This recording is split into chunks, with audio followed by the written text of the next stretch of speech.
एक चीनी डॉक्टर एक दिन मस्जिद में गया। उसने देखा कि एक मुसलमान मुंह हाथ धो रहा है। वो मुसलमान के पास गया और पूछा कि जिस तरीके से आप मुंह हाथ धो रहे हैं, ये तरीका आपको किसने सिखाया है? मुसलमानों ने जवाब दिया, हम इस तरह मुंह हाथ धोने को वुजू कहते हैं और ये तरीका हमारे नबी अकरम सल्लल्लाहु अलैहि वसल्लम ने हमको सिखाया है। हम दिन में 5 बार वुजू करते हैं। उसने कहा कि मैं आपके नबी से मिलना चाहता हूँ, वो कहाँ रहता है? वो शख्स बोला, उनका तो 1400 साल पहले इंतकाल हो गया। वो बोला, मैं चीनी तरीका इलाज का माहिर डॉक्टर हूँ। हम जानते हैं कुदरत ने इंसान के जिस्म में खाल के नीचे 66 मकामात पर एक खास तरीके से मसाज किया जाता है, जिससे 50 से ज्यादा बीमारियों का मौसर इलाज होता है।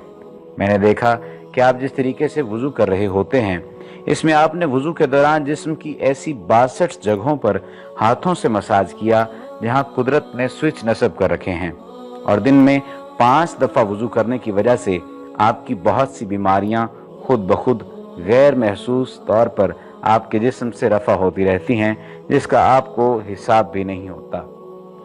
मेरा ख्याल था कि जिस शख्स ने आपको वुजू का ये तरीका सिखाया वो यकीनन इंसानियत का दर्द दिल रखने वाला एक अजीम मुहक्किक और इल्म तिब का माहिर होगा।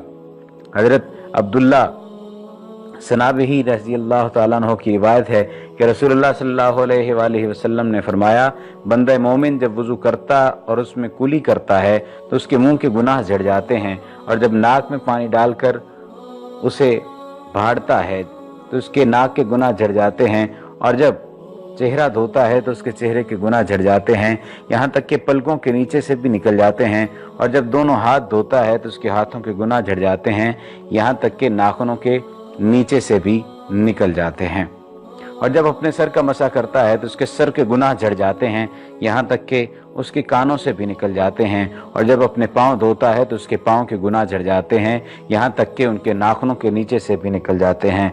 फरमाया, फिर उसका मस्जिद जाना और नमाज पढ़ना उस पर मजीद होता है। आप ये हिसाब लगा लीजिए कि अल्लाह सुब्हानहू व तआला के प्यारे नबी सल्लल्लाहु अलैहि वसल्लम की एक प्यारी सुन्नत पर अमल करने से